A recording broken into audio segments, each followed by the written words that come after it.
అనేక సందర్భాల్లో మనం అడుగుతూ ఉంటాం, మనుషులను అడుగుతూ ఉంటాం, అలాగే దేవుని కూడా అడుగుతూ ఉంటాం. నాకు ఈ సమస్య ఉందనో, లేకపోతే పలానాది కావాలనో, లేకపోతే ఏదో ఒక మనం దేవుడితో, మీరు నిజంగా అడుగుతారా? దేవుడిని అడుగుతారా? అడుగుతున్నారా? నేను తెలుగులోనే కదా మాట్లాడేది. మరి అంటే రెండోసారి అడిగితే కానీ చెప్పరా ఏంటి? అలాంటిది ఏమైనా నియమం ఉందా? కనుక మనం అడుగుతూ ఉంటాం. సో దేవుడిని అడుగుతున్నప్పుడు దేవుడు కూడా మనతో మాట్లాడతాడు, మన మనమని ఆయన కూడా వింటూ ఉంటాడు. సో దేవుడు చెప్పినది చూడండి, ఒక వాక్య భాగ్యాన్ని ఒకసారి చూద్దాం. మత్తయి సువార్త 7వ అధ్యాయము, మత్తయి సువార్త 7వ అధ్యాయము 7వ వచనాన్ని ఒకసారి చూస్తే, అడుగుడి మీకు ఇయ్యబడును, వెదుకుడి మీకు దొరుకును.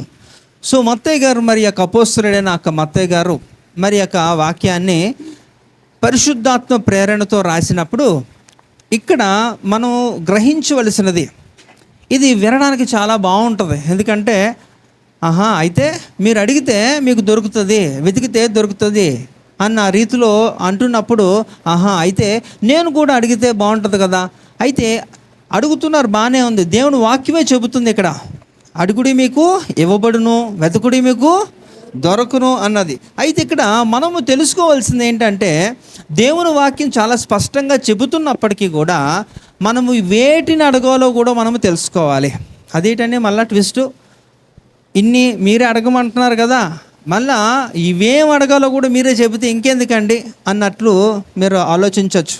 కానీ ఇక్కడ దేవుని వాక్యం చెబుతుంది, ఇక్కడ అడుగుడి మీకు ఇవ్వబడును, వెతుకుడి మీకు దొరకును అన్నది. అయితే ఇక్కడ చూడండి, 2 రకాలైన విషయాలు ఇక్కడ ఉన్నాయి. మొదటిది ఏంటంటే, అడగకుండానే ఇచ్చేవి, తర్వాత అడిగితే ఇచ్చేవట. అంటే అడగకుండా కూడా ఇస్తాడా దేవుడు అంటే? ఇస్తాడు. అయితే అడిగి పొందుకోవలసినవి కొన్ని, అడగకుండానే డిఫాల్ట్గా వచ్చేసేవి కొన్ని. సో వాటిని కూడా మరి బైబిల్ ఆధారంతోనే మనం కొన్ని యొక్క విషయాలను పరిశీలనాత్మకంగా తెలుసుకోవడానికి ప్రయత్నం చేద్దాం. సో మొట్టమొదటివి చూద్దాం. ఇక్కడ అడగకుండా ఇచ్చేవేంటో మనం తెలుసుకోవడానికి ప్రయత్నం చేద్దాం. మొట్టమొదటిగా చూస్తే మత్తయి సువార్త 6వ అధ్యాయంలో 8వ వచనంలో ఒక మాట ఉంటుంది చూడండి. మత్తయి సువార్త 6వ అధ్యాయం, మీరు మీ తండ్రిని అడగక మునిపే మీకు అక్కరగానున్నవేవో ఆయనకు తెలియను. హల్లెలూయా, హల్లెలూయా. కాబట్టి చూడండి, ఇక్కడ దేవుడు వాక్యం తెలియజేస్తుంది ఏంటట, మీరు అడక్క మునిపే మీ అవసరత ఏంటో తెలుసుకొని ఇచ్చేవాడు నా దేవుడు. ఎందుకంటే ఆయన స్వరూపంలో, ఆయన పోలిక చొప్పున మనము నిర్మించబడ్డాము, రూపించబడ్డాము, తయారు చేయబడ్డాము. కనుక ఆయనకి తెలుసు, ఈ యొక్క మనిషిగా మనం ఉంటున్నప్పుడు ఈ లోకంలో ఈ శరీరధారిగా ఉంటే వారికి ఎలాంటి అవసరతలు ఉంటాయి. చూడండి, ఒక 3 మాటలు అంటారు అన్నమాట. కట్టుకోవడానికి, ఉండడానికి, తినడానికి, ఇవి ఉంటే సరిపోద్ది అంటారా? లైఫ్ అయిపోయినా సాఫీగా వెళ్ళిపోద్దండి అంటుంటారు, చాలామంది మాట్లాడుతూ ఉంటారు. అయితే ఇది బేసిక్ నీడ్ అని దేవునికి తెలుసా తెలీదా కదా? కనుక ఇది బేసిక్ నీడ్ అయినప్పుడు ఖచ్చితంగా దేవుడు అది నువ్వు అడక్క మునిపే ఇస్తాడు. నువ్వు వీటిని ప్రత్యేకించి అడిగి నీ బుర్ర పాడు చేసుకోవాల్సిన అక్కర్లేదు. కానీ మీరు పాడు చేసుకుంటున్నది ఏంటంటే ఇవి అడిగే కదా, ఇవి బేసిక్గా మనకు తెలుసు, ఇవి అందరికీ అవసరం, ఇవన్నీ కూడా అవసరం. కనుక అయితే నువ్వు అడక్క మునిపే నీ యొక్క అవసరతలు తీర్చువాడు నా తండ్రి అంటున్నప్పుడు మరలా ఎందుకు నువ్వు అడగాలి? అవి ఎందుకు అడగాలి? అడగాల్సినవి, పొందుకోవాల్సినవి చాలా ఉన్నాయి కదా. మరి అలాంటప్పుడు మళ్ళా ఇది ఎందుకు అంటే మనకు తెలుసు, అయినప్పటికీ కూడా ప్రాక్టికలీ ఇంప్రాక్టికల్ అంటారు అన్నమాట. అంటే మనకి ఇవన్నీ కూడా దేవుడు ఇస్తాడు కదా, అవును కదా, ఇవన్నీ కూడా సహజ సిద్ధంగా, ఇవన్నీ కూడా అందరికీ అవసరమైనవే కదా అన్నట్టు మనకు తెలిసినప్పటికీ కూడా వీటిని పొందుకోవడానికే కూడా మనకున్న విశ్వాసం సరిపోదు. భయం, చింత, ఎక్కడో ఆలోచన, ఏదో ఒకటి ఆలోచిస్తుంది. అయితే ఇలాంటి యొక్క ఆలోచనలో సతమతం అవుతున్నప్పటికీ కూడా దేవుడు ఒక వాక్యం తెలియజేస్తున్న ఒక సత్యాన్ని చూద్దాం. ఇక్కడ చూడండి, మత్తయి సువార్త 6వ అధ్యాయము 31వ వచనంలో చూస్తే అక్కడ ఆయన ఏం తెలియజేస్తున్నాడు. కాబట్టి ఏమి తిందుమో, ఏమి త్రాగుదుమో, ఏమి ధరించుకొందుమో అని చింతింపకుడి, అన్ని జనులు వీటన్నిటి విషయమై విచారింతురు. హల్లెలూయా. చూడండి, ఇక్కడ అంత క్లారిటీగా దేవుడు తెలియజేస్తున్నాడు కదా. మీరు ఏం తినాలి, ఏం తాగాలి, ఏం కట్టుకోవాలి, ఏం ధరించాలి, ఇలాంటివన్నీ కూడా ఎవరు ఆలోచిస్తారట? అన్ని జనులు, ఇంకా పరిసయ్యులు, శాస్త్రులు వీరు ఆలోచిస్తూ ఉంటారు. కనుక ఇవి వారు ఆలోచిస్తున్నారంటే ఓకే, ఎందుకంటే వారికి దేవుడిని వారు సరిగ్గా ఎరగలేదు, తెలియలేదు, వారు వెంబడించట్లేదు, వారు వినరు. కనుక వారికి తగదు. కానీ నీ విషయానికి వస్తే అదేంటట, మీరు పరిశుద్ధ రక్తంలో కడగబడిన వారుగా, దేవుని స్వరూపంలో మీరు నిర్మించబడిన వారుగా, ప్రత్యేకించబడిన వారుగా మీరు ఉంటున్నప్పుడు మీరు కూడా వారి వలె మీరు కూడా ప్రవర్తిస్తే ఏమి లాభం? వారికి మీకు పెద్ద డిఫరెన్స్ ఏమీ ఉండదట. కనుక ఇది మీరు తెలుసుకోవాల్సింది ఏంటంటే, మీరు ఆలోచించండి వేటిని అడగాలో. అడగడం అనేది దేవుడే చెబుతున్నాడు, అడగండి, అడుగుడి మీకు ఇవ్వబడును, వెతుకుడి మీకు దొరుకును. బాగుంది, కానీ ఏం అడగాలి? తిండా, బట్టలా, ఇల్లా? ఇవి కాదు, ఇంకా ఏవో ఉన్నాయి.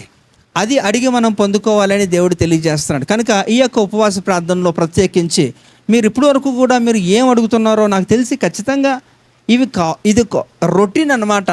ఇందులో ఎలాంటి మార్పు ఉండదు. అంటే దేవుడు వీటికి అంత ప్రాధాన్యత ఇవ్వలేకపోయినప్పటికీ కూడా మీరే దానికి ప్రాధాన్యత చేకూరుస్తూ ఉంటారు, మీరు అడుగుతూ ఉంటారు. అయితే వీటితో పాటు కూడా మీరు అడగవలసినవి ఏంటో కూడా దేవుడు తెలియజేస్తారు. అందుకనే అదే మత్తయి సువార్త 6వ అధ్యాయం 31లో మనం చదువుకుంటే 33లో కూడా ఒక మాట ఉంది కదా, చూడండి. కాబట్టి మీరు ఆయన రాజ్యమును నీతిని మొదట వెతుకుడి, అప్పుడు అవన్నీ మీకు అనుగ్రహింపబడును. కాబట్టి ఏంటట, ఆయన రాజ్యమును మొదట ఏం చేయాలట? ఆయన రాజ్యము నీతిని మనం వెతికితే అవన్నీ కూడా ఏంటట? అవన్నీ అంటే మీ యొక్క ఉంటున్న మీ యొక్క అవసరతలు, అంటే అపార్ట్ ఫ్రమ్ బేసిక్స్ అనమాట. అంటే మీరు మీ యొక్క అప్పు సమస్యనో లేకపోతే అనారోగ్య సమస్యను, ఇవన్నీ కూడా సమస్యలు, ఇవన్నీ కూడా మీరు దేవుని సన్నిధిలో అడిగి మీరు ఏం చేస్తారు? పొందుకుంటుంటారు. కానీ వాటికంటే కూడా ముందు ఉత్తమమైనవి ఉన్నాయి, ఇంకా మంచివి శ్రేష్టమైనవి ఉన్నాయి. అవన్నీ కూడా మీరు ఖచ్చితంగా అయితే ఎవరిని అడగాలి అనేసి అంటే దేవుడు చాలా స్పష్టంగా చెబుతున్నాడు. కానీ మనమైతే ఏం చేస్తాం? మనకి తెలిసినప్పటికీ కూడా సెకండ్ ప్రయారిటీయే మన ఇష్టం. మొదటి స్థానం మనం దేవునికి ఇవ్వాలని మీకు ఉంటుంది, కానీ మీరు ఆ సందర్భానుకూలంగా మాత్రం ఖచ్చితంగా మీరు దేవునికి మాత్రం ఇవ్వరు. అందుకనే దేవుడు చెప్తున్నాడు. చూడండి, ఎవరిని అడగాలి కూడా ఆయనే తెలియజేస్తున్నాడు. యోహాను సువార్త చూడండి 14వ అధ్యాయము 14వ వచనం చూస్తే, యోహాను సువార్త 14వ అధ్యాయము 14వ వచనం. నా నామమున మీరు నన్నేమి అడిగినను నేను చేతును. కదండి, ఎవరి నామములో? యేసు ప్రభు నామములో ఏం అడిగినా ఆయన చేస్తాడు. అంటే ఇక్కడ మీరు తెలుసుకోవాల్సి, ఇప్పుడు మీరు అడిగిన దానికి సమాధానం రాకపోవడమో, మీరు అడిగిన దానికి అది జరగకపోవడం, నెరవేరకపోవడం కారణం ఏంటంటే మీరు ఎవరిని అడుగుతున్నారు? ఎవరి నామములు అడుగుతున్నారు? ఒకవేళ దేవుని నామములో అడుగుంటే అది వేరే సంగతి. కానీ మీరు అదే అంటాను, ఫస్ట్ ప్రయారిటీ, మొదటి స్థానము మనము దేవునికి ఇవ్వలేనందున అది పెండింగ్గా ఉండిపోతాయి. రెండో స్థానం ఇస్తాం, మొదటి స్థానం ఇవ్వాలని మీకు తెలుసు, కానీ ఆచరణలోకి వచ్చినాక అది ఫెయిల్ అయిపోతూ ఉంటుంది. అది సంపూర్ణంగా మీరు అది నెరవేర్చలేరు.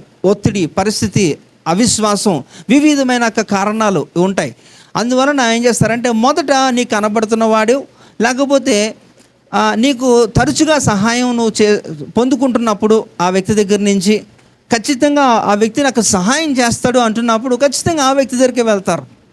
కానీ ఆ వ్యక్తిని, నిన్ను, అందరినీ కూడా రూపించి మీ అవసరతలు సమస్తము కూడా తెలిసి తీరుస్తున్న వ్యక్తిని మాత్రం మనం రెండో స్థానానికి పరిమితం చేస్తాం. కానీ దేవుడి యొక్క మాట చెప్తున్నాడు ఏంటట? నా నామమున ఏం చేయాలట? నా నామమున మీరు నన్నేమి అడిగినను నేను మీకు ఏం చేస్తానట? చేతును అంటున్నాడు. కనుక మనం దేవుణ్ణి అడగడానికి మనం మొట్టమొదటిగా మనం ఏం చేయాలట? ఆసక్తి చూపాలి. అది చిన్న విషయం అన్నా పెద్ద విషయం అయినా సరే. కనుక చూద్దాం, ఇక్కడ మనం ఏం అడగాలో ఈ యొక్క రాత్రి వేళ మనం తెలుసుకోవడానికి ప్రయత్నం చేద్దాం. ఏం అడగాలి? ఇప్పుడు నేనే కానీ మిమ్మల్ని కానీ అడిగితే మీకేం కావాలంటే మీరు పెద్ద లిస్ట్ ఇస్తారేమో కదండి. అందరికీ కూడా చాలా అవసరతలు ఉంటాయి, నాకు ఇది కావాలి అది కావాలి అంటుంటారు. కానీ ఇక్కడ దేవుని వాక్యానుసారంగా మనం తెలుసుకోవడానికి ప్రయత్నం చేస్తే మీకు అర్థమవుతుంది మీరు అడిగింది సరైనదా కాదో అనేది తెలుస్తుంది. చూడండి, మొట్టమొదటిగా మనం ఏం అడగాలట? దేవునితో సహవాసం కావాలని అడగాలట. ఎవరితో కావాలి? కానీ అది మనం ఏం చేస్తాం, ఇవన్నీ కూడా డిఫాల్టే, మనకి తెలిసినవే, కానీ ఖచ్చితంగా ఇవి ఆచరణలోకి సాధ్యపడదు, అంటే చేయరు. ఎందుకు? అంతే, అదంతే. కొంతమంది సమాధానం కూడా చాలా విచిత్రంగా ఉంటాయి కదా. ఎందుకు రాలేదంటే రాలేదట, ఇదే సమాధానం. మరి వాళ్ళు ఏం నేర్చుకుంటున్నారో ఎక్కడ నేర్చుకుంటున్నారో కూడా తెలియదు. రాలేదు అంటున్నప్పుడు దానికి ఒక కారణం ఉంటుంది కదా, ఆ కారణం చెప్తే సరిపోద్ది. రాలేదు అంటే రాలేదు అంటే అది సమాధానం కాదు కదా, ప్రశ్నకి ప్రశ్న సమాధానం అవ్వదు. కనుక ఇక్కడ చూద్దాం, ఇక్కడ మొట్టమొదటిగా మనం వేటిని అడగాలంటే దేవుని విషయంలో మొట్టమొదటిగా మన దేవుని సహవాసము కావాలని మనం అడగాలి. అయితే నేను ఇప్పుడు సహవాసంలో లేనంటారా అంటే అది మీకే తెలియాలి. వ్యక్తిగత పరిశీలన చేసుకుంటేనే మీకు అర్థమవుతుంది నిజంగా మీరు సహవాసంలో ఉన్నారా లేదా. కనుక ఇక్కడ చూద్దాం, ఇక్కడ యెహోషువ గ్రంథం 14వ అధ్యాయంలో, యెహోషువ గ్రంథం 14వ అధ్యాయము 12 నుంచి 14 వచనాలు చదివి పెట్టండి.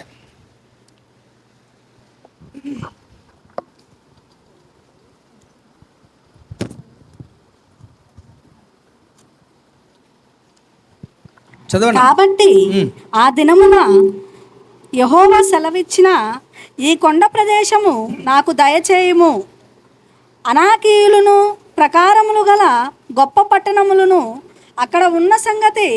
కాబట్టి ఆ దినమున యెహోవా సెలవిచ్చిన ఈ కొండ ప్రదేశమును నాకు దయచేయుము, అనాకీయులను ప్రాకారము గల గొప్ప పట్టణములను అక్కడ ఉన్న సంగతి ఆ దినమున నీకు వినబడెను. యెహోవా నాకు తోడై ఉండిన ఎడల యెహోవా సెలవిచ్చినట్లు వారి దేశమును స్వాధీనపరచుకొందును. ఎంతవరకు చదివావు? 12 నుంచి 14 వరకు. యెఫున్నె కుమారుడైన కాలేబు ఇశ్రాయేలీయుల దేవుడైన యెహోవాను నిండు మనసుతో అనుసరించువాడు కనుక యెహోషువ అతని దీవించి అతనికి హెబ్రోనును స్వాస్థ్యముగా ఇచ్చెను. కాబట్టి హెబ్రోను యెఫున్నె అను కెనేజీయుని కుమారుడైన కాలేబునకు నేటి వరకు స్వాస్థ్యంగానున్నది. హల్లెలూయా. ఇక్కడ చూడండి, పాత నిబంధన గ్రంథం చదవడానికి కొంత మటుకు అర్థం కాదని పక్కకు పెడతారు, లేకపోతే అందులో కన్ఫ్యూజన్స్ ఉంటాయని కొంతమందికి బద్ధకం ఏముందిలేండి అన్నట్టుగా. కానీ పాత నిబంధనలో అనేకమైన మర్మయుక్తమైన మాటలు, ఆత్మీయ పాఠములు చాలా ఉన్నాయి.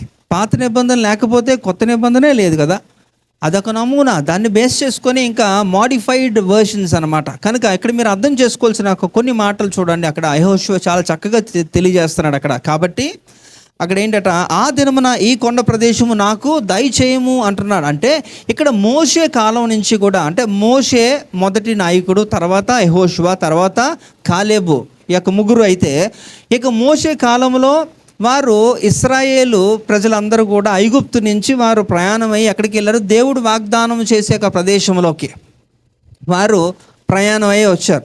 అయితే దేవుడు వాగ్దానం చేసే ప్రదేశంలోకి వారు అందరూ కూడా అడుగు పెట్టిన తర్వాత వారు అక్కడ దాన్ని స్వాస్థ్యముగా, వారు దేవుడిచ్చిన దాన్ని అక్కడ వారు ఆ భూభాగంలో ఉండడానికి కొరకు. అయితే మోషే ఆ ప్రదేశంలోకి వెళ్ళలేదు, ముందుగానే చనిపోయాడు. ఆ కొండ దగ్గరే అక్కడ ఆపేసి దేవుడు దూరం నుంచి చూపించి ఆయనది ఫినిష్ చేశాడు. ద్వితీయోపదేశకాండం 32లో అక్కడ మోషే లేడు. అయితే ఇక్కడ విషయం ఏంటంటే, అక్కడికి వెళ్ళిన తర్వాత యెహోషువ వారికి భాగాలు పంచాడు. వారి యొక్క భూభాగాలు అన్నీ కూడా వారికి అక్కడ ఉన్న వారి గోత్రకర్తలు లేకపోతే ఆ గోత్రాలకి అందరికీ కూడా స్వాస్థ్యముగా భూమిని అంతటిని కూడా వారికి విభజించి వారికి అందరికీ పంచిపెట్టాడు.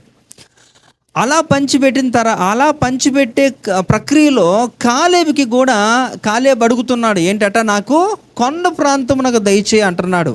అంటే అక్కడ ఉన్నాక ఎవరన్నా సరే చూడండి, సిటీకి దగ్గరలోనే లేకపోతే ఒక మంచి స్థలాన్ని చూస్తారు, ఒక చక్కగా దాన్ని పెద్దగా మనం దాన్ని ఎక్కువ ఆల్టరేషన్ చేయలేనివి. ఇప్పుడు కొండల్లో మనం ఇల్లు కట్టుకోవాలనుకుంటే ఇది చాలా కష్టతరమే కదండి. అంత స్లోప్ వ్యాలీస్లోని అట్లలో కట్టడం కష్టం. కనుక ఈ కింద స్థలాలన్నీ అయిపోయాయి. కింద స్థలాలు అయిపోతే ఈ కాలేబుకి ఎక్కడిచ్చారట, ఆ కింద స్థలం ఉంటే కింద స్థలం ఇవ్వబోతున్నప్పుడు కాలేబు అంటున్నాడు, నాకు కొండ స్థలం పైన దయచేయి అని ఆ యెహోషువను అడుగుతున్నాడు. అప్పటికే 80 సంవత్సరాలు, ఎవరికి? కాలేబుకి 80 సంవత్సరాలు. అంటే ఇప్పుడు పోలిక చూసుకుంటే 60 సంవత్సరాల లోపు వారే సరిగ్గా ఉండలేదు, ఆరోగ్యం క్షీణించిపోతుంది, వారు నడవలేకపోతున్నారు, ఎవరో ఒక సహాయం తీసుకోవాలి, అనారోగ్యంగా ఉంటారు. 80 సంవత్సరాలు ఎలా ఉంటారో ఆలోచించండి. అయినప్పటికీ కూడా ఆయన అంటున్నాడు, నాకు ఇంకా సత్తువ పోలేదు, నేను పర్వాలేదు, ఇక్కడ నాకు ఇవ్వవలసిన స్థలము ఎవరికైనా ఇచ్చే నేను నాకు ఎక్కడ ఇవ్వాలి, మీరు కొండ పైన ఇవ్వండి అంటున్నాడు. ఆయన అలాగా అంటే ఇక్కడ ఎందుకు అలా అంటున్నాడు అనేసి అంటే, మీరు ఆ 14వ వచనంలో మీరు చదివితే అందులో ఒక మాట ఉంటుంది, హెబ్రోను అని ఉందా? హెబ్రోను అంటే దాని అర్థం, ఆత్మీయ అర్థం ఏంటంటే దేవుని సహవాసము అని అర్థం. అంటే ఇక్కడ ఆయన ఎవరితో ఉండాలనుకుంటున్నాడు, ఇక్కడ కాలేబు దేవునితో సహవాసం కలిగి ఉండాలనుకుంటున్నాడు కనుక అక్కడ స్థలం నాకు వద్దు కానీ నాకు పైన దయచేయి అని చెప్పి ఆయన మాట్లాడుతున్నాడు. అంటే ఈరోజు మనం ఆలోచించవలసిన విషయం ఏంటంటే, నేటి క్రైస్తవులందరికీ కూడా కాలేబు ఒక చక్కటి ఒక ఉదాహరణ, ఒక మాదిరి. మనం కోరుకోవలసినది ఏంటట, నిత్యత్వం మనకి తీసుకొని వెళ్ళిపోయి నిత్యత్వములో నిత్యము కూడా మనతో ఉండడానికి, మనకి అర్హత కల్పించే వాడితో మనం ఉండడానికి మనం ఏం చేయాలంటే అలాంటి వారి సహవాసం కోరుకోవాలి కదా. కానీ ఈ రోజుల్లో నీకే కానీ అవకాశం ఇస్తే, చాయిసే నీకు ఇస్తే, మేబీ ఎన్నో అల్పమైనవి, వ్యర్థమైనవి, అలాంటివన్నీ కూడా మీరు కోరుకోవడానికి ఇష్టపడతా ఉంటారు, విచ్ ఇస్ నాట్ ఎవర్-లాస్టింగ్. అవి ఎప్పుడు కూడా ఇంకా శాశ్వతంగా ఉండలేనివి మీరు కోరుకుంటుంటారు. కానీ ఇక్కడ కాలేబు అలా కాదు, వయసు ఉడికిపోయినప్పటికీ కూడా ఆయన ఏమంటాడట, నాకు పైన ఇవ్వండి అని అంటూ ఆయన చెబుతున్నాడు అన్నమాట. కనుక దీన్ని బట్టి మీరు అర్థం చేసుకోవాల్సింది ఏంటంటే, మనము కోరుకోవాల్సింది ఏంటట, నిరంతరము కూడా నిత్యత్వములోకి మనలను తీసుకొని వెళ్ళి యుగయుగాలు కూడా మనతో కలిసి ఉండే అలాంటి దేవునితో మనం ఉండాలి. అంటే మనం సహవాసం ఎవరితో ఉండాలట, దేవునితో మనం సహవాసం కలిగి ఉండాలి. మనం అడగవలసింది అది. ఎన్నెన్నో అడుగుతూ ఉంటారు, అయితే నేను చెబుతున్నాను, మీరు అడిగినవన్నీ కూడా ఇట్ ఈజ్ ఆల్ బేసిక్, అవునా? అదంతా కామన్ నీడ్స్ అనమాట. అది ఖచ్చితంగా మీరు అడగకపోయినా ఇచ్చేవాడు నా దేవుడు అని చెప్తున్నప్పుడు మీరు అవి అడిగి ఎందుకు టైం వేస్ట్ చేసుకుంటున్నారు? మీరు పొందుకోవాల్సినవి, అడగాల్సినవి సరైనగా మీరు అడగండి. కనుక ఇక్కడ దేవుడు చెప్తున్నాడు చూడండి. అయితే ఈ సహవాసం గురించే కానీ మనలో మనమే ప్రశ్న వేసుకుంటే, ఎంతకాలం అయింది నువ్వు దేవునితో చక్కటి సహవాసంలో ఉండి? మిమ్మల్ని అడుగుతున్నా, మీకే ప్రశ్న, ఎంతకాలం అయింది మీరు దేవునితో మంచి సహవాసంలో ఉండి? నా డౌటు, ఇప్పటికీ మీరు దేవునితో సహవాసంలో ఉన్నారా?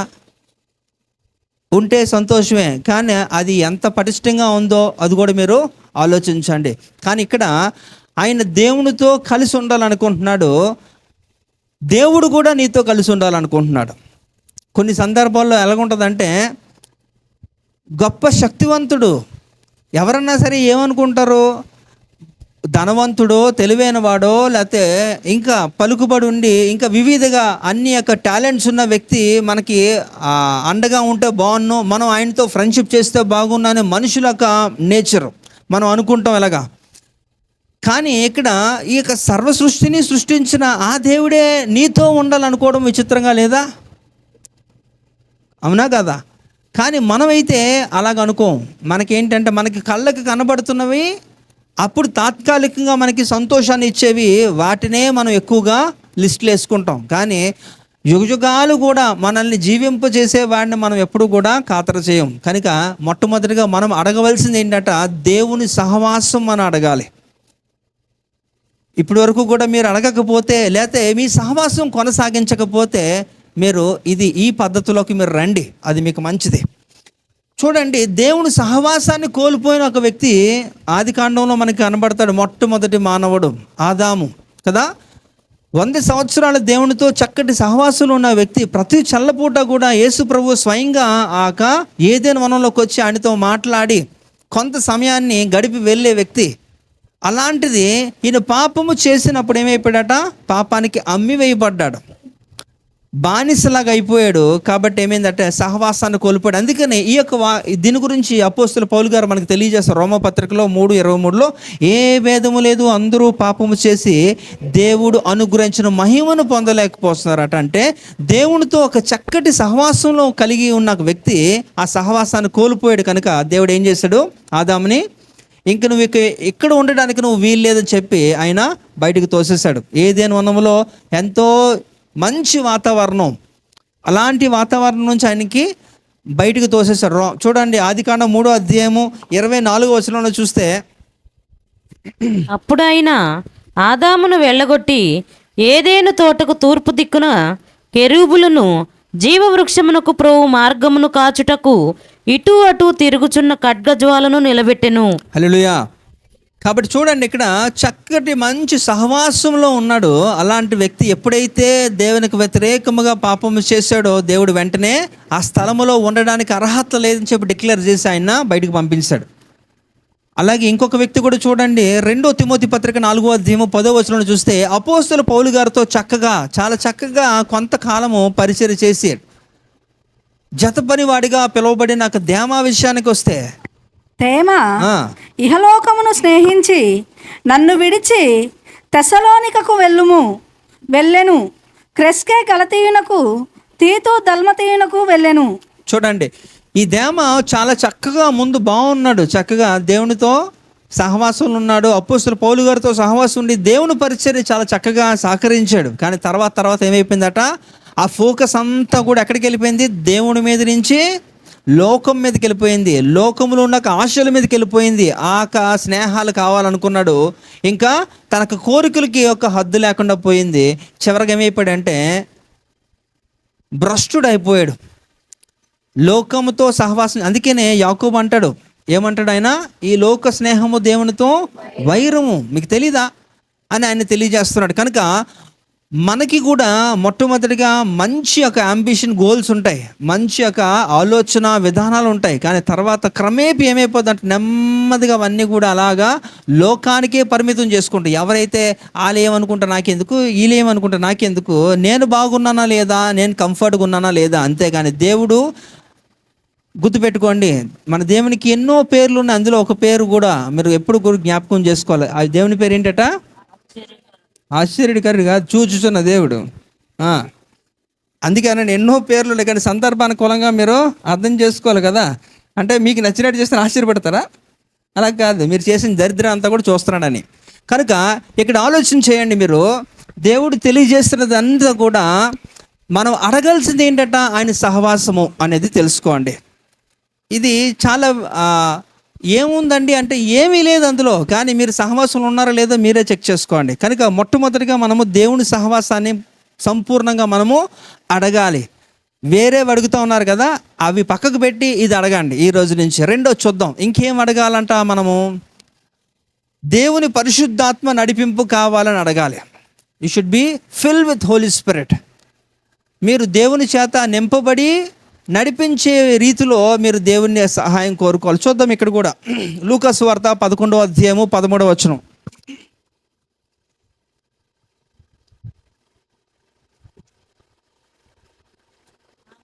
చేతులుంచగానే ఆమె చక్కగా నిలువబడి దేవుని మహిమపరిచెను. అమ్మా, లూకా 11:13. పరలోకమందున్న మీ తండ్రి తన్ను అడుగు వారికి పరిశుద్ధాత్మను ఎంతో నిశ్చయముగా అనుగ్రహించననెను. హల్లెలూయా. ఏ దేవుని స్తుతించలేకపోతున్నారు? నిద్రలో ఉన్నారా? లేరా? ఉన్నారు ఇక్కడ. హల్లెలూయా. ఇదేటండి, అడిగించుకొని దేవుడిని స్తుతించాల్సిన దేవుడు. ఇక ఇదే లోకస్వార్తలో ఏం చేస్తారంటే, ఒకసారి దేవుడిని అందరూ కూడా ఏం చేస్తారంటే ఆయన్ని ఊరేగిస్తుంటారు. ఊరేగిస్తున్నప్పుడు ఆయన్ని జయధ్వనులతో ఆయన ఏం చేస్తారట, అందరూ కూడా కేకలు వేస్తూ అలా చేస్తుంటే అది విసుగొచ్చేసి, కోపం వచ్చేసి ఈ పరిశీలన లాంటి వాళ్ళందరూ ఏమంటారట, వాళ్ళు ఎందుకు అలా కేకలు వేస్తున్నారు, ఎందుకు ఇలా చేస్తారంటే దేవుడు ఒకటే మాట ఏంటట, మీరు కానీ ఇలాగా స్తుతించకపోతే, ఆటంకపరిస్తే ఆ రాళ్ళు నన్ను స్తుతిస్తాయి, జాగ్రత్త అన్నారు. కనుక మీరు అలాగే ఉన్నారు, ఇక్కడ రాళ్ళులాగే ఉన్నారు. దేవుని స్తుతించడానికి కూడా నోరు రావట్లేదు. ఉందా? నోరుందా? హల్లెలూయా. అడిగి ఏంటి ఈ పద్ధతి బాలే. ఆటోమేటిక్గా మీ నోరు దేవుని స్తుతించాలి. చూడండి, 1 కొరింథీ పత్రిక 6వ అధ్యాయము 19-20 వచనాలు ఏముందట? మీరు విలువ పెట్టి కొనబడిన వారు కనుక మీ పూర్ణ దేహముతో దేవుణ్ణి ఏం చేయాలా? మహిమపరచాలి కదా. మరి ఏం చేస్తున్నారు మీరు? నేను అంటే కూడా మీరు అనడానికి ఇష్టపడట్లేదు. అబ్బా, ఒక్క సజీవురాలే కనబడుతుంది నాకు. మిగతా వాళ్ళందరూ కూడా రాళ్ళే. రైట్, చూద్దాం. ఇక్కడ దేవుడు తెలియజేస్తున్నాడు, మీ తండ్రి తన్ను అడుగువానికి పరిశుద్ధాత్మ నిశ్చయముగా అనుగ్రహించును. అంటే ఇక్కడ మనము అడిగితే, నేను అదే చెప్తున్నాను, అడగకుండా మనం మన అవసరతలు తీర్చేవి కొన్ని ఉన్నాయి. అడగకుండానే దేవుడు ఇచ్చేస్తాడు కొన్ని, అది డిఫాల్ట్. కానీ అడిగితే తప్ప ఇవ్వనివి కొన్ని. కనుక అడిగేవి మనం అడిగి పొందుకోవాలి అంతే. కనుక మనం ఏం చేయాలంటే దేవుని యొక్క పరిశుద్ధాత్మతో నింపబడి నడిపించబడాలి. కనుక మనము దేవుని అడగాలి. అయితే దేవుడు చెప్తున్నాడు, ఒకవేళ కానీ మీరు నిజంగా నన్ను అడిగితే నేను దయచేస్తాను అంటున్నాడు. కనుక ఎంతమంది ఇక్కడ స్పిరిట్ ఫిల్ అంటే ఏం చెప్తారు? ఎంతమంది మీరు ఆత్మచేత నింపబడి నడిపించబడుతున్నారంటే ఏం చెప్పాలి? అవునా? అందరూ దురాత్మ చేత నడిపించబడుతున్నారా?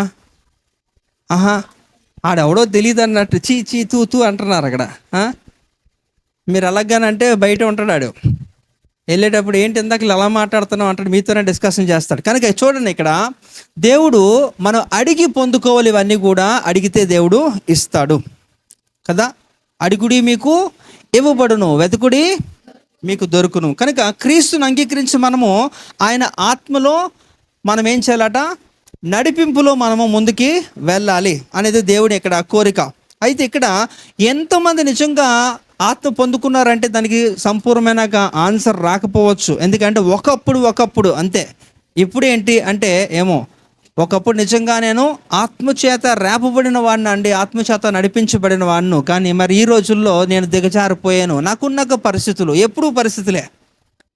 కనుక అందుకే దేవుడు చెప్తున్నాడు. చూడండి, 1 దశలోనిక పత్రిక 5వ అధ్యాయము 19వ వచనంలో చూస్తే, ఆ ఆత్మను ఎప్పుడు ఏం చేయాలట? మనము దాన్ని ఆర్పకూడదట. ఆ ఆత్మని ఆర్పుకుడి అని ఉంటుంది. కనుక దశలోనిక సంఘం వారు కూడా ఇదే చేశారు. చదవమ్మా. 1 దశలోనిక పత్రిక ఆత్మను ఆర్పకుడి. రైట్. కనుక ఈ యొక్క సంఘం వారు కూడా ఏం చేస్తున్నారంటే వారు కూడా ఈ రీతిలోనే ఉన్నారు. వారు మొట్టమొదటిగా చాలా చక్కగా బాగా కొనసాగాడు. రాను ఏమైపోయిందట? వారు అలాగా దిగజారిపోయారు, ఆత్మలో వారు లేరు. అందుకు ఇక్కడ అపోస్తలుడు పౌలు గారు చెబుతున్నారు, చూడండి, మీరు మరలా మీ యొక్క పూర్వ వైభవం రావాలంటే మీరు ఆత్మచేత నింపబడి మీరు నడిపించబడాలి. అయితే ఏం చేయాలా? మనలో ఉంటున్న దీపము, ఆ ఆత్మ ఏం చేయాలంటే దాన్ని ఎప్పుడు కూడా వెలిగించాలి, దాన్ని ఆర్పద్దు అన్నారు. అంటే మనం ఎలా ఆర్పుతాం? మన క్రియల వలన, దేవునితో సహవాసము లేనందున, ఇవన్నీ కూడా దేవునితో సహవాసం లేనప్పుడు ఆటోమేటిక్గా అన్నీ కూడా తగ్గిపోతాయి. కనుక మనము వాటిని ఎప్పుడు కూడా, అయితే చూడండి, ఒకవేళ కానీ మీరు గుర్తుపెట్టుకోండి, ఒకవేళ దేవునితో కనెక్టివిటీ అనేది కరెక్ట్గా ఉంటే, మీ ఆత్మ దేవునితో కరెక్ట్గా అలైన్మెంట్లో ఉన్నదనుకోండి, మీరు అన్ని విషయాల్లో ఆటోమేటిక్గా వర్ధిల్లుతారు. అయితే దేవుని యొక్క ఉద్దేశం కూడా అదే 3వ యోహాను పత్రికలో 1వ అధ్యాయంలో 2వ వచనం చూడండి. 3వ యోహాను పత్రిక, అందులో 1వ అధ్యాయం ఉంటుంది, అందులో 2వ వచనం చూడండి. ప్రియుడా, నీ ఆత్మ వర్ధిల్లుచున్న ప్రకారము నీవు అన్ని విషయములలోనూ వర్ధిల్లుచు సౌఖ్యముగా ఉండవలనని ప్రార్థించుచున్నాను. హల్లెలూయా. ఇక్కడ యోహాను గారు చాలా చక్కగా మరి ఆయన రాస్తున్నారు. ఇక్కడ ఏంటట? మీరు అన్ని విషయములో ఏం చేయాలట? మీరు వర్ధిల్లాలట. సౌఖ్యముగా అంటే కంఫర్ట్గా ఉండాలి. అయితే ఎప్పుడు కంఫర్ట్గా ఉంటారంటే మీ ఆత్మ వర్ధిల్లుతున్నప్పుడు ఆటోమేటిక్గా మీరు ఎక్స్పెక్ట్ చేయలేని వాటిల్లో కూడా మీకు కంఫర్ట్ వచ్చేస్తుంది. కానీ ఇక్కడ ప్రాబ్లం ఏంటంటే ఆత్మను పక్కన పెట్టి శారీరకంగా మీరు బలపడుతూ, శారీరకంగా వృద్ధి చెందుతూ, శారీరకంగా అన్నీ కూడా క్రియలు పనులు అన్నీ కూడా శారీరకముగానే మీరు ముందుకెళ్తున్నప్పుడు ఖచ్చితంగా లోపల ఆత్మ బలపడదు. అందుకనే దానికి ఎక్కువ ఇంపార్టెన్స్ ఈ యొక్క బయటికి కనబడుతున్న దానికి ఎప్పుడు అపోస్తలుడు పౌలు గారు ఇవ్వలేదు. అందుకని అంటాడనమాట, బాహ్య పురుషుడు కృషించిపోయినప్పటికీ కూడా అంతరంగ పురుషుడు దినదినము అభివృద్ధి చెందుతున్నాడు. కనుక ఇదేందుకు, ఇట్స్ ఓకే. కానీ inner man is so great. కనుక ఆ లోపల ఉన్న వ్యక్తిని మీరు బలపరిచే రీతిలో మీ ఆత్మను మీరు ఏం చేయాలట, ఆర్పకుండా ఆత్మచేత నింపబడి మీరు నడిపించబడినప్పుడు మీరు ఏమవుతారట, వర్ధిల్లుతారట, ఇంకా సౌఖ్యముగా ఉంటారట. కనుక మనం అడగవలసింది ఏంటట, ఆత్మచేత మనము నింపబడి నడిపించబడాలి. ఇది అడగకోవాలి. మనం అడగకుండా ఇది రాదు, ఇది డిఫాల్ట్ కాదు. మళ్ళీ చెప్తున్నాను, అడగకుండా ఇచ్చేవి వేరు, అడిగితే తప్ప మనం పొందుకోలేనివి ఇవి. కనుక వాటి గురించి మీరు ఇప్పటివరకు కూడా టైం వేస్ట్ చేస్తున్నారేమో. ఇక మీదట అలాంటి టైం వేస్ట్ చేయకండి, ఇది చేయండి, ఇది మీకు మంచిది. కనుక చూడండి, ఇక్కడ దైవజనుడు అనక ఎలీషా, మరి చక్కటి ప్రవక్త, ఆయనకి కూడా తెలుసు. కనుక ఆయన అడుక్కుంటున్నాడు. ఇక్కడ చూడండి, ఆయన గురువుగారు వెళ్ళిపోతున్నారు.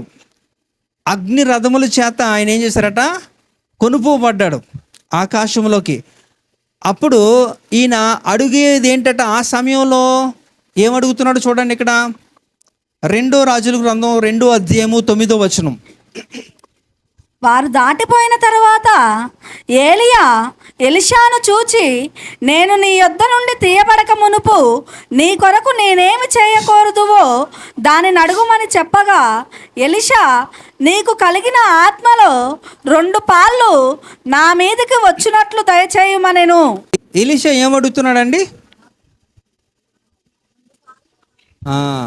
డబుల్ పోర్షన్ అట, 2 అడుగుతున్నాడు. ఏంటట, నీకున్న అభిషేకానికంటే 2 నాకు కావాలి. నువ్వేం చేసావో దానికి ఇంకా మించి నేను చేయాలి, దేవుని యొక్క సేవ చేయాలి అని ఆయన ఏంటట, అభిషేకము కోరుకుంటున్నాడు. ఆ ఆత్మని నాకు కావాలి అని అడుగుతున్నాడు. ఇంకేం అడగలేదు. ఆయన అడిగినందుకు ఆయన పొందుకున్నాడా లేదా చెప్పాలి. అడిగితే పొందుకుంటారు. కనుక మీరు అడగవలసింది ఏంటో మీరు తెలుసుకోవాలి. ఈ యొక్క రాత్రికాల సమయంలో వ్యర్థమైన వాటి గురించి సమయాన్ని వృధా చేసుకోకండి. అవి అడగకపోయినా మీకు వచ్చేస్తాయి. ఇవి అడిగితే తప్ప రావు. కనుక వీటిని అడగండి. మొట్టమొదటి ఏం అడగాలట, రెండోది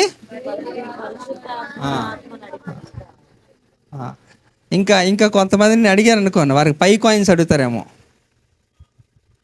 కదా. అవి నేను ఇవ్వలేను, అది నాకు అవసరం లేదు. రైట్, మరి 3 చూద్దాం. ఇంకేం అడగాలంటే దేవుని మహిమలో నివాసము కావాలని అడగాలి. ఏం అడగాలట, దేవుని మహిమలో నివాసము. ఎక్కడ కూడా మనం ఉంటున్నాం. ఈ నివాసం ఎక్కడ, మీ ఇల్లు ఎక్కడైతే ఉంటుందో ఈ భూమి మీద. కానీ మనం అడగాల్సింది ఏంటట, దేవుని మహిమలో నివాసం అడగాలి. అంటే ఎక్కడ, పరలోకం.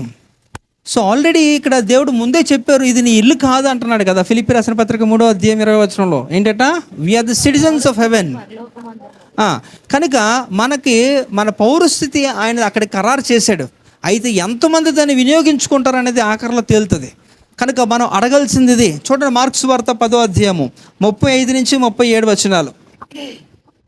మార్క్స్ వార్త 10వ అధ్యాయము 35 నుంచి 37 వచనాలు. జెబెదయి కుమారులైన యాకోబును యోహానును ఆయన యొద్దకు వచ్చి, బోధకుడా, మేము అడుగునదెల్లా నీవు మాకు చేయగోరుచున్నామని చెప్పగా, ఆయన, నేను మీకేమి చేయగోరుచున్నారని వారిని అడిగెను. వారు, నీ మహిమయందు నీ కుడివైపున ఒకడును నీ ఎడమవైపున ఒకడును కూర్చుండునట్లు మాకు దయచేయమని చెప్పిరి. ఎందుకండి అది అడుగుతాను, అదేంటి, అది అడగడం ఏంటి? ఇక్కడ మనమే కానీ యేసు ప్రభు వారు భూమి మీద పరిచర్య చేస్తున్న కాలంలో అక్కడ జరిగిన ఒక సందర్భం ఇది. ఒక తల్లి వచ్చి తను ఏం చేస్తుందంటే, 2 కుమారులను కూడా తీసుకుని వెళ్ళిగో, నువ్వు కుడివైపు ఒకరిని పెట్టుకో, ఎడమవైపు ఒకరిని పెట్టుకో, నా పిల్లలే ఉండాలా అన్నట్టుగా అక్కడ తల్లి చెప్తుంది అక్కడ. అయితే అందులో కూడా చక్కటి ఆత్మీయ సత్యం మనం గ్రహించాలి. ఇది కూడా అసలు నేను మాట్లాడాను, మీరు జ్ఞాపకం ఉందో లేదో. కష్టమే మీకు అలాంటి గుర్తు చేసుకొని చెప్పండి అంటే కదా, చాలా కష్టం.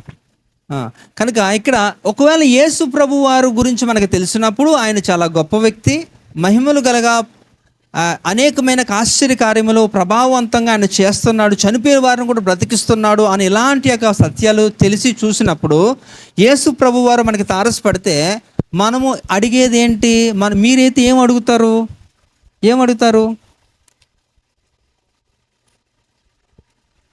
మా తాత ఎప్పుడో చచ్చిపోయాడు, ఆయన బతికించని, లేకపోతే నా కప్పులోనే అవన్నీ కూడా ఎలా తీర్చేయని, లేకపోతే నేను ఎప్పుడు కూడా రోగం బారిన పడకూడదని, లేకపోతే ఏ గొప్ప వ్యక్తిని అవ్వాలని, వివిధ రకాలైన కోరికలు ఆశలు అయితే మీకు ఉండొచ్చు.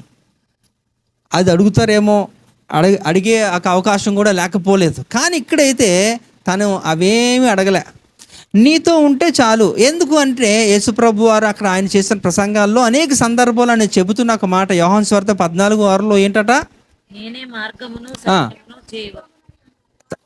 లాస్ట్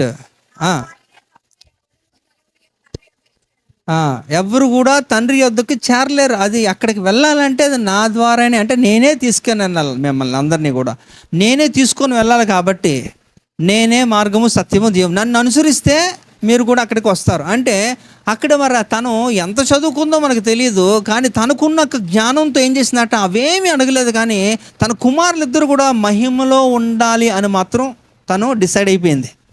సో తల్లిదండ్రులుగా మీరు కూడా అలాంటి ఒక ఆలోచన కలిగి ఉన్నారా లేదా? మీ పిల్లల గురించి ఉన్నారండి? డాక్టర్ అవ్వాలి, యాక్టర్ అవ్వాలి, ఇలాంటివే ఉంటాయి. కానీ సేవ చేయాలి, మహిమలో ప్రవేశించాలి, మహిమతో ఆయన ఉండాలి అనే ఇలాంటివి ఎక్కువగా మనం ఆలోచన ఎక్కువ చేయకపోవచ్చు. కానీ చెప్తున్నాను, ఇవన్నీ తాత్కాలికమే.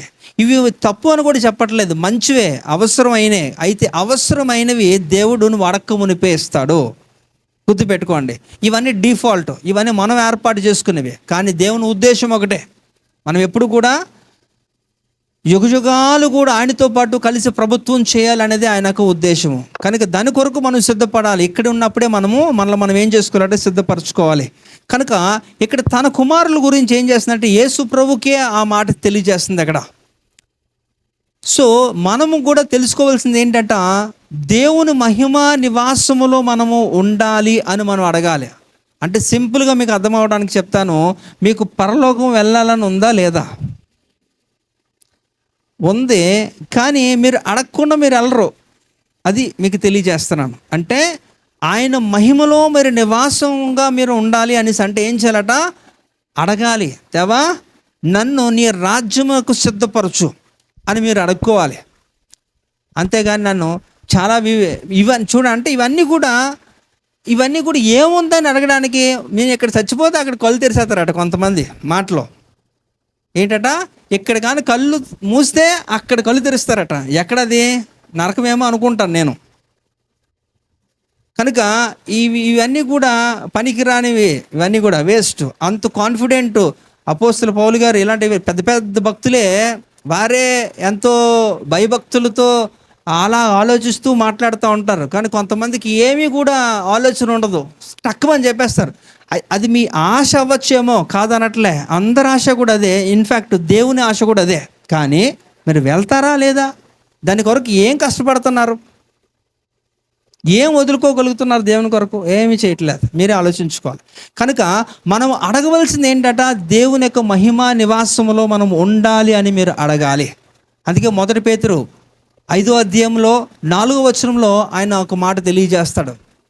అక్కడికి వెళ్ళిన వారికి ఏముంటుందట, వాడబారిని కిరీటం ఉంటుందట. చూడండి అమ్మా, ప్రధాన కాపరి ప్రత్యక్షమైనప్పుడు మీరు వాడబారని మహిమా కిరీటమును పొందుదురు. మహిమా కిరీటము ఎక్కడ దొరుకుతుంది? అది ఎవరు చేస్తారండి? అది ఎవరు చేస్తారు? ఏ కంసాలు చేస్తాడు దాన్ని? మహిమా కిరీటము మహిమలోనే దొరుకుతుంది, గుర్తుపెట్టుకోవాలి. అక్కడికి వెళ్తేనే నీకు ఉంటుంది కిరీటం. అంతేగాని ఎక్కడి నుంచి మనం రెడీ చేసుకుని వెళ్ళి అక్కడ ధరించుకుందాం అంటే కుదరదు, అలాంటివి ఏం అవ్వదు. కనుక మీరు గుర్తుపెట్టుకోండి, మనం అడగవలసిందేట, దేవుని యొక్క మహిమ నివాసములోకి మనము ప్రవేశించాలి అని మీరు అడుక్కోవాలి. మొట్టమొదటి ఏం అడగాలట? రెండోది 3 రైట్. మరి 4 చూద్దాం. దేవుని స్వాస్యములో భాగము కావాలి అని అడగాలి. ఏం అడగాలట? దేవుని స్వాస్యములో భాగము కావాలని అడగాలి. కానీ ఈ రోజుల్లో తల్లిదండ్రులు సంపాదించిన ఆస్తి భాగాలు కావాలి కదా. సో వివిధ రకాలుగా మీరు అనేకమైన ఒక పూర్వీకుల ఆస్తులు ఉంటే అందులో నాకు భాగం కావాలి, హక్కు ఉంది అని ఇలాంటివన్నీ కూడా పొందుకోవడానికి మీరు ప్రయాసపడతా ఉంటారు. నేను చెప్తున్నాను ఇక్కడ, అవన్నీ ట్రాష్. అవన్నీ వచ్చేవి ఎలాగన్నా సరే మీకు వస్తాయి. వాటి గురించి మీరు టైం వేస్ట్ చేసుకోవద్దు. అడగాల్సినవి పొందుకోవాల్సినవి ఇవే. కనుక దేవుని యొక్క స్వాస్థ్యములో భాగము కావాలని మీరు అడగాలని దేవుడు కోరుకుంటున్నాడు. చూడండి, కీర్తనలు గ్రంథం 2వ అధ్యాయము 8వ వచనం చూడండి. కీర్తనలు 2వ అధ్యాయము 8వ వచనం. నన్ను అడుగుము, జనములను నీకు స్వాస్యముగాను భూమిని దిగంతముల వరకు సొత్తుగాను ఇచ్చేదను. హల్లెలూయా. చూడండి, దేవుడిని మనం అడిగితే ఏం చేస్తారట? జనములలో ఏం చేస్తారట? నీకు స్వాస్థ్యముగాను భూమిని దిగంతముల వరకు కూడా సొత్తుగాను ఇచ్చేదను. అంటే ఆయన ఇవన్నీ ఎవరి కోసం చేశారు? ఈ సృష్టిని దేనికోసం చేశారండి? నీకోసమే. ఈ సృష్టిని చేసింది నీకోసమే. సృష్టిలో ఉన్నవి వస్తువులే కానీ అన్నీ కూడా సకలము కూడా అన్నీ నీ కొరకే నిర్మించాడు దేవుడు. కేవలం యూ షుడ్ ఎంజాయ్ ఇట్.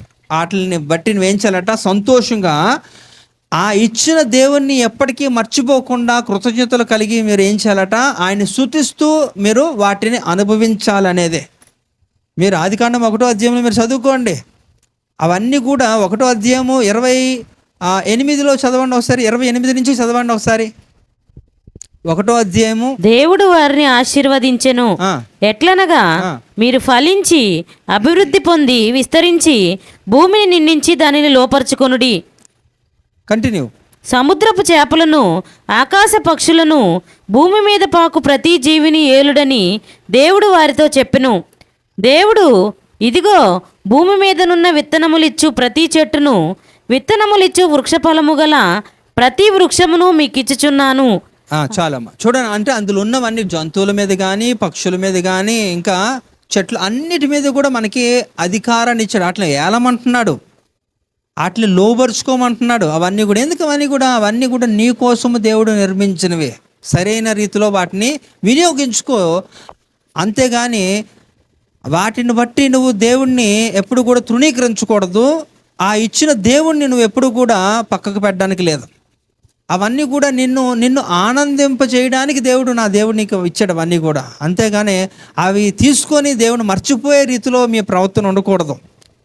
కనుక మీరు ఆలోచించాలి, ఆయన స్వాస్థ్యంలో భాగముగా మీకు కావాలి అని మీరు దేవుణ్ణి అడుగుతూ ఉండాలి.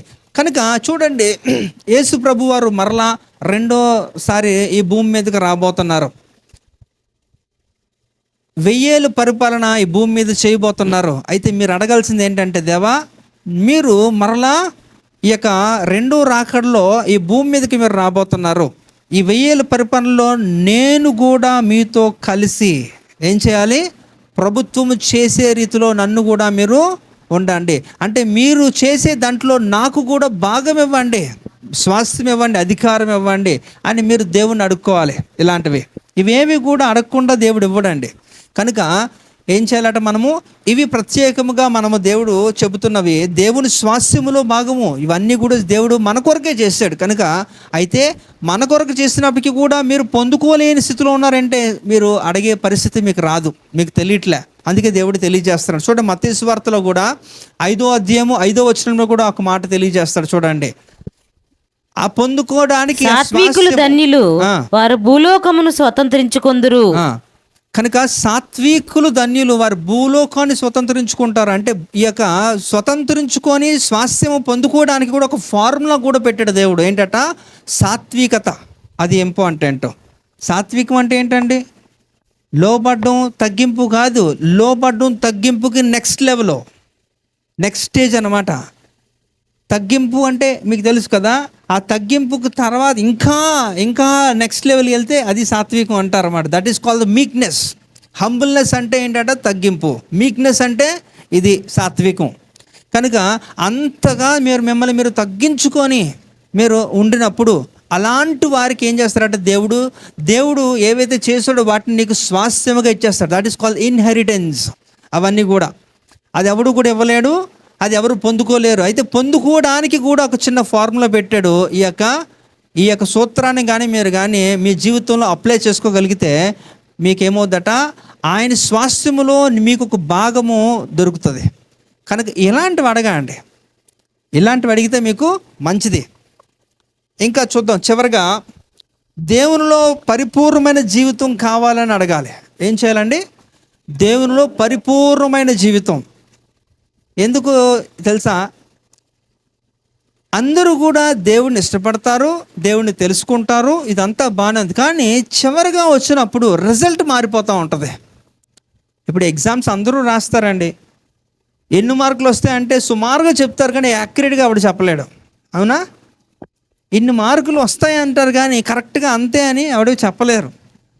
ఇక్కడ కూడా నమ్ముకోవడం ఒక ఎత్తు, అంగీకరించడం ఒక ఎత్తు, కానీ చివరి రిజల్ట్ చూస్తే ఎంతమంది అక్కడికి వెళ్తారు, ఎంతమంది వెళ్ళరు అనేది అక్కడ రిజల్ట్ మారిపోతూ ఉంటుంది.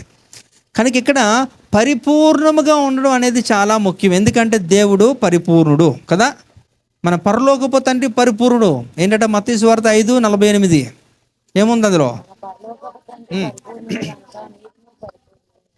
కనుక ఆయన సంపూర్ణుడు, పరిపూర్ణుడు, హీఈస్ కంప్లీట్.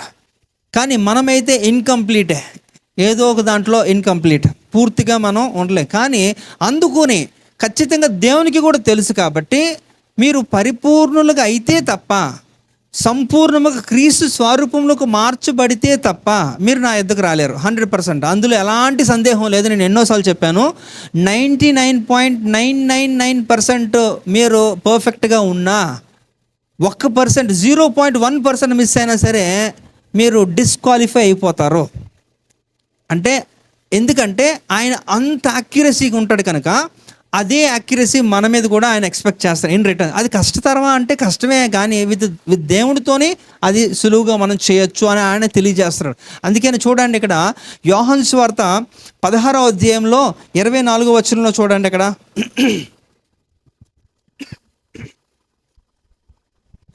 ఇదివరకు మీరేమియో నా పేరట అడగలేదు, మీ సంతోషము పరిపూర్ణమగునట్లు అడుగుడి, మీకు దొరుకును కదండి.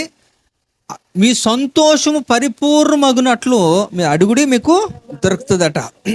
అంటే మనము ఇదివరకు ఏం అడగలేదు అనడానికి కారణం ఏంటంటే, what is essential and necessary, what is required, అది మీరు అడగట్లేదని దేవుడు క్లారిటీగా చెప్పేస్తున్నాడు. అంటే అడగాల్సింది అడగడం మానేసి వేస్ట్వి అడుగుతున్నారు కాబట్టి మీరు సంపూర్ణం కాలేదు, మీరు పరిపూర్ణులు అవ్వట్లేదు. కారణం ఏంటంటే మీరు ఇది అడగాలి కానీ మీరు అది అడుగుతున్నారు. కాబట్టి how can you become complete? మీరు అవ్వరు. అందుకనే మనం ఏం చేయాలంటే, మనము పరిపూర్ణులు అవ్వాలి కాబట్టి దేవుని ఒక ఉద్దేశము, చిత్తం అదే కాబట్టి దేవునిలో పరిపూర్ణమైన జీవితం జీవించాలి, అది కావాలి అని మీరు అడిగినప్పుడు దేవుడు దాన్ని దయచేస్తాడు. కనుక ఇవి చాలా ఏమంటారు, సున్నితమైన అంశాలు ఇవన్నీ కూడా. అంటే ఇంకా ఇగ్నోర్ చేసేవి, అంటే సున్నితంగా తిరస్కరించేవి కూడా పెద్దగా లెక్క చేయలేనివి. అంటే ఏముందిలేండి, ఇదే కదా, చిన్నదే అనుకోండి. కానీ ఎన్నోను చిన్న విషయాలను కూడా దేవుడు చాలా భూతద్దంలోనే పెడతాడు. ఎందుకంటే అదే నేను రేపు పరలోకానికి తీసుకొని వెళ్తుంది.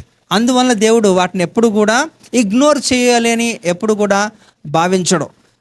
మనకైతే మనసుకి ఎలా ఉంటుంది అంటే, ఏముందిలేండి పర్వాలేదు అనేది ఎప్పుడు కూడా దేవుని యొక్క డిక్షనరీలో ఉండదు. ఎప్పుడు అలాంటిది ఎక్స్క్యూజెస్ దేవుడు చేయడు. ఈ రోజుల్లో పర్వాలేదు అనే సువార్త ఎక్కువ వినబడుతుంటుంది. ఎందుకంటే పర్లేదులే అనేస్తే ఏముంది, ఆ గొడవే లేదు, నొచ్చుకోరు, ఏముందిలేండి, కాంప్రమైజ్, రాజీ సూత్రాలు మన దగ్గర ఉండవు. కనుక ఎవరైతే పర్ఫెక్ట్గా చేయగలుగుతారో వారికే, జయించిన వారికే జీవ కిరీటమా, లేకపోతే లాస్ట్ పోరాడి ఓడిపోయినోడికి కూడా జీవ కిరీటమా? అక్కడ మార్పు చేయొచ్చు కదా, ఎందుకు చేయలేదు? అలా ఉండదు. అక్కడ అలాంటి రాయితీలు ఏమి ఉండవు. గెలిచిన వాడికే ఏదన్నా గెలవడానికి ప్రయత్నం చేయండి అంతే. కనుక అడగలసినవి 5 ఏంటండి?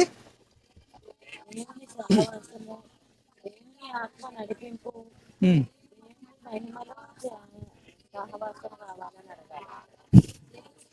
ఏదో అలాగా గుంపులో గోవిందో అంతే. ఇండివిజువల్గా అయితేనే బాగా చెప్తారు మీరు కదా. ఒక క్లారిటీ వస్తుంది. అందరం కలిసి చెప్దాం. మొట్టమొదటిది ఏంటట? రెండోది 3, 4, 5 రైట్. ఓకే. సో ఇవి అడగడానికి మీరు ప్రయత్నం చేయండి. ఇప్పటి వరకు కూడా మీ పెద్ద లిస్టే ఉండొచ్చు, కానీ ఆ లిస్ట్ని చింపి అవతల పారేసి ఇవే అడగడం ప్రయత్నం చేయండి. ఖచ్చితంగా అడుగుడి మీకు ఇవ్వబడును, వెదకుడి మీకు దొరకును. దేవుడు మిమ్మల్ని దీవించును గాక.